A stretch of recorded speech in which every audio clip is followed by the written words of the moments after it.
apartar de las informaciones del día. Viste que la Junta Central Electoral ya comenzó la impresión del padrón electoral para las municipales. Va a repetir las pruebas de los equipos tecnológicos y eso... Dieron fallas. Y eso la primera evidentemente prueba. que provocó inmediatamente reacciones, Félix. Mira, la Junta Central Electoral necesita regresarle la credibilidad a esa institución que norma, bueno, es parte de la normativa del sistema electoral dominicano, porque a su vez es quien lleva los procesos para los resultados políticos electorales que genera ya la victoria de un presidente, por decir.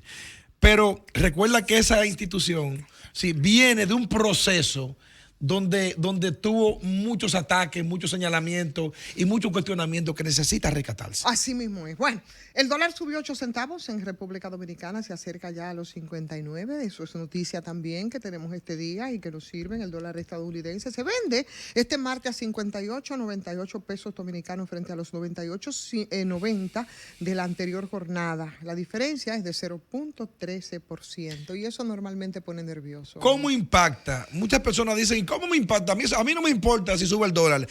Lo que pasa es lo siguiente, que los dominicanos que tenemos complejos de americanos, la mayoría de empresas grandes y medianas inclusive, sus inventarios lo manejan en dólares. Cuando el dólar sube, lógicamente tienen que buscar más dólares para poder reponer sus inventarios y automáticamente hacen un ajuste de subida de precio. Esa subida de precio llega a los almacenes, a los colmados, a las farmacias, a los supermercados y se traduce en incremento de todos los precios en la República Dominicana. Por eso la importancia de tener control de la tasa. Yo no sé cómo es que nosotros vamos a hacer con estas también, porque eso viene muy acompañado, claro, el tema de la economía, que nosotros, por lo menos yo no soy ninguna experta, pero que sí es un tema del que siempre yo pienso que hay que hablar. Yo no sé por qué tantas situaciones se dan en un país en el que por lo menos en los últimos 20 años nosotros hemos tenido un crecimiento económico sistemático. Al menos Valdés Albizu le ha garantizado no solamente a esta gestión, ¿no? Sino a los diferentes presidentes durante los últimos 20 años un crecimiento económico y por supuesto esa misma propaganda del Banco Central que se encarga de colocarlo siempre en el imaginario popular, ¿no? Entonces nosotros en términos de la economía, de la macroeconomía, ahora, la pregunta de siempre, Félix, que todos nos hacemos y sobre todo se los hacen la gente que no saben de tecnicismos, ni de Fondo Monetario Internacional, ni de crecimiento, ni de... Bueno, y todos esos... ¿De qué sirve? Pienso yo, el crecimiento económico del que siempre se nos habla cuando no se reduce la pobreza y el ingreso normalmente termina concentrado. ¿De qué nos puede servir a nosotros esos manejos macroeconómicos de los que se sienten tan orgullosos los diferentes gobiernos? Mira qué es lo que sucede. Cuando el PIB de un país se incrementa. Le hace el Producto Interno Bruto. Díselo a la gente de manera la suma de toda la riqueza del país. Que administran los... Exactamente, la suma de toda la riqueza. Cuando el sector construcción crece, aumenta en el PIB el sector construcción o el sector turismo, quiere decir que esa persona que ese sector generó más ingresos. Y si generó más ingresos es porque tuvo más construcción, hubo más turistas, hubo más construcción de hoteles, hubo más empleos. Ahora, ahí está el tema. Muchas veces, no siempre, actividades que crezcan se traducen directamente en generación de empleo. El crecimiento económico parece que no tiene importancia, no la tiene. Es que yo no puedo entender, y que yo no estoy diciendo ni siquiera cuáles son los renglones en los que nosotros acumulamos el crecimiento económico. No, yo digo que eso para mí, visto desde la simpleza, porque no soy experta, no tiene ningún tipo de importancia si los ciudadanos, si la pobreza de los ciudadanos sigue aumentando. Ahí está el punto. En el 1998, y esto es un dato, lo tengo aquí porque la verdad yo quería reflexionar sobre el tema. En el 1998, el 10% de la población concentraba el 34.8% del PIB y en el 2023 la concentración del producto del 10% de la población era de 55%. Yo no sé cómo nosotros podemos acomodar esa cifra porque estamos hablando de un mismo porcentaje de la población pero tú ves la diferencia en términos de la distribución. O sea, que la situación de pobreza parece que definitivamente queda confirmada con el tema de la desigualdad. Y en el 2003, el índice Gini, como dicen los economistas, que era de 0.52, resultaba un escándalo para los opositores, porque también viene la lectura política y, por supuesto, viene el oportunismo político de uno y otro, no importa. Entonces, lo que resultaba un escándalo, hoy, según la CEPAL, ¿no? El índice Gini es del 0.74% para el 2023 y eso contradice muchas afirmaciones incluso del mismo Ministerio de Economía, porque hay una concentración mayor del ingreso. Entonces, ese impacto que tiene que tener todo ese crecimiento económico y en la población para que un poco puedan tener una vida con más respiro. Fafa está aquí y vamos a saludar a Fafa, que se integra Fafa también a esta mesa. Fafa, hoy estamos nosotros los reyes y dueños, señores, de este sol de la tarde. Que nieve, hace comentarios, pero divulga informaciones. Eso hacemos. Y yo lo estoy oyendo a ustedes comentando informaciones, pero no divulgando. Estamos comentando a partir de la divulgación de la información, pero como nosotros somos Félix Lajara, Ivonne Ferreras y Fafa Taveras, ¿verdad? Entonces estamos un poco haciéndolo como nosotros entendemos, porque al final del día somos nosotros los que estamos aquí en este momento, Fafa. Y yo creo que ese es un tema importante, creía que nos iba a aportar, porque yo creo que esa es una gran preocupación, o sea, crecimiento versus impacto de la pobreza, pero lo podemos dejar para una discusión más adelante. Sí, mira, Ivonne, porque tengo una información buena que le vamos a servir. Antes a mí me gusta mucho la política desde el punto de vista de la ciencia, porque te sitúa en puntos claves de cómo piensa tú organizar el Estado dominicano, el Estado en el mundo completo. Por ejemplo, en otros países donde hay mayor grado de educación, se habla de izquierda y de derecha. La izquierda busca siempre la igualdad, la derecha siempre busca la generación de riqueza. Los países que han tenido mejor y mayor distribución de riqueza son los nórdicos, y en su mayoría ellos han tenido base socialista. Por eso me gusta más en función que la base capitalista como Estados Unidos, que aunque tiene mucha riqueza, también tiene mucha pobreza. Pero los dominicanos tenemos como modelo, ¿sabe cuál es? El modelo americano. Así es. Bueno, para complacer a Fafa, por supuesto, Fafa, fueron 18 meses de prisión preventiva la acusada de torturar y de matar a ese niño, ese caso tan terrible que nosotros vimos, pero les decía que le quería servir también dentro de las informaciones que ya hemos servido, el caso, una información que es buena.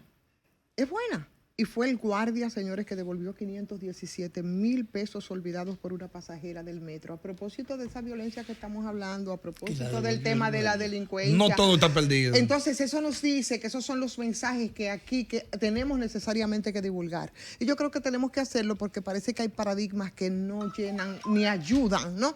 Para que nosotros podamos derrumbarnos desde la preocupación que hemos expresado esta tarde. Y eso es la mayoría. ¿Tú sabías eso?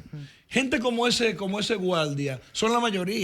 Gente como la doctora de Moca, recuerda que en medio de la calle se paró y ayudó y revivió prácticamente a una persona. Esas son la mayoría. Lo que pasa es que no tienen el nivel de visibilidad y difusión que se necesitan para las buenas cosas. ¿Por qué? Porque eso no genera morbo. Pero tú dirás, por ejemplo... No genera morbo, eso no genera interés porque no genera morbo. Tú dirás, bueno, pero ese raso, un raso del cuerpo especializado para la seguridad del metro teleférico, que fue el que devolvió ese bolso de una pobre infeliz que venía de buscarlo con un préstamo, era un préstamo y lo olvidó. Oye, eso. Tú dirás, bueno, pero él hizo lo correcto. Sí, pero es que estamos, parece que apostando a no hacer lo correcto. Por eso ese tipo de acciones yo creo que hay que visibilizarlo. Claro, sí. El caso de la doctora de Moca, bueno, es lo que corresponde también a partir de lo que es la función, ¿no? Y es la responsabilidad de un médico. Lo que pasa es que tú ves pocas veces informaciones virales que sean informaciones que generen valor agregado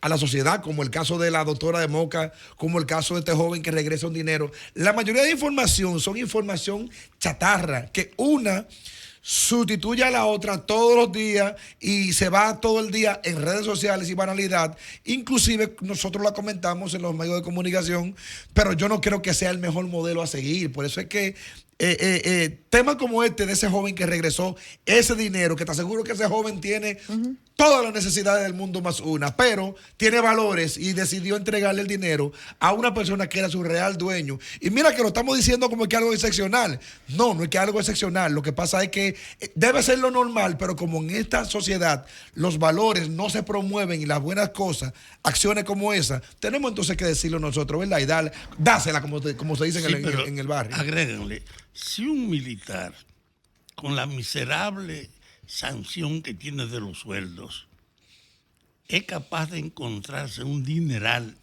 y devolverlo, las autoridades de ese sitio deben condecorarlo, asumiéndolo o reconociéndole, porque esas son de las cosas que deben estimularse. Exactamente, así es. Mientras tanto, nosotros los reconocemos a través de este espacio y decirle que Ricardo Nieves no tuvo la primera parte de este, como es costumbre de inicio de este programa, porque está precisamente en una actividad que tiene que ver con una denuncia muy reiterada de parte de Ricardo en términos medioambientales. Sabemos y conocemos de su preocupación. Hay mañana una rueda de prensa, una convocatoria de la Comisión Ambiental de la UAS y la Coalición para la Defensa de las Áreas Protegidas, de la que también mucho ha hablado el señor Nieves aquí. Y bueno, ahí respecto a esto hay muchas informaciones, porque hay la idea de la reunión sobre el caso de la demanda que hay, señores, sobre la Sierra Bauruco. Ustedes conocen y ustedes han escuchado lo que se está pretendiendo hacer ahí, una cantidad de 7 demandas de tierras, de llamados de dueños, entrecomillados dueños de tierra, casos similares. Se quiere robar la Sierra Bauruco, como se querían robar los Tres Brazos, Valle de las Águilas. Y como se querían robar, por ejemplo, la playa Caobito ahí en Barrera, en Asua. Sí, así es, se lo querían simplemente robar. Y ahora se quiere robar la Sierra de Bauruco. Entonces, exacto, un caso similar a lo que pasó con el tema del Parque del Este. Entonces, una falta de sentido de esas demandas debido antiguamente ahí en Bauruco, donde existían y donde lo que sabemos que ahí existía eran terrenos comuneros, ¿no? Terrenos comuneros, y ahí no hay título. Entonces, por supuesto, como siempre, han aparecido 2 o 3 vivos que se quieren robar todo esto, y eso es un problema simplemente de desfalco al Estado a través de medio ambiente, y en esos aprestos con esa coalición entonces está Ricardo Nieves. Eso es jurisdicción inmobiliaria que le está pasando por encima al ministerio. Entonces, cuando se declara el área, hay un bloqueo de los registros, es decir, que parece que quieren salirse con la suya, como en otras ocasiones respecto a este caso, y por eso esa coordinación de no solamente expertos en términos medioambientales, sino también gente que, como Nieves, como nosotros, todos, sí, desde la responsabilidad que asumimos a través de los medios de comunicación, con la denuncia reiterada, porque tenemos que hacerlo desde el rol que nos ocupa, pues entonces se está asumiendo un poco la coordinación de esto, que a mí me parece un acto de gran responsabilidad. ¿Cuál es la altitud de la Sierra de Bauruco? Ellos dicen que ahí hay una constancia anotada, que es un documento público que reconoce propiedad, pero para asignar, el juez debe ordenar un informe catastral. Eso no se ha hecho, sino que lo que se hizo fue una verificación cartográfica de gabinete, y Bauruco, en términos de existencia de fechas previo a todo lo que se pueda demandar, señores, está corriendo riesgo. Entonces, esa coalición, que tiene una función de mucha responsabilidad, ahí está, firmantes de un recurso de tercería, la solicitud al Ministerio de Medio Ambiente para anular esa sentencia, y toda una estrategia, evidentemente, de comunicación que yo creo que tiene que sumarse ante estas denuncias, porque mira, no es la primera vez que esto ocurre. La Sierra de Bauruco alcanza hasta unos 2.367 metros de altura. Ustedes saben que nosotros tenemos el pico más alto de las Antillas, ¿verdad? Sí, pero claro, también tenemos de la sierra, de las lomas más altas también, que ayudan a regular el clima y la mejoría de él, no solamente de República Dominicana, también es de la zona completa donde nosotros estamos. Yo conversaba con un especialista sobre este tema de cómo de la regulación del clima y el cambio climático, y por el tema donde vamos, y me decía que Valle Nuevo que Valle Nuevo, la arbolización de Valle Nuevo, ¿verdad? Y el mantenimiento de él impacta en la zona completa. Eso quiere decir que al mismo tiempo una zona tan alta como la Sierra de Bauruco, que depredadores quieran asaltarla, tomarla, depredarla. Tienen nombre y apellido esos depredadores. El que aparece como dueño es un tal Tomás Rosendo Dantes Castillo. La posición de la coalición, por supuesto, es ponerse a la disposición precisamente del Ministerio de Medio Ambiente en la defensa de esa área protegida y, por supuesto, pedir, que es lo que harían mañana en esa rueda de prensa que está convocada para las 10 de la mañana en la UAS, es que la sociedad toda se pueda sumar a este caso, que no es más que una depredación y es una estafa y un robo a lo que es de todos nosotros. Yo creo que eso hay que cuidarlo. Y por eso, Fafa, querido, no está Ricardo Nieves y estamos nosotros, Alejandro. Yo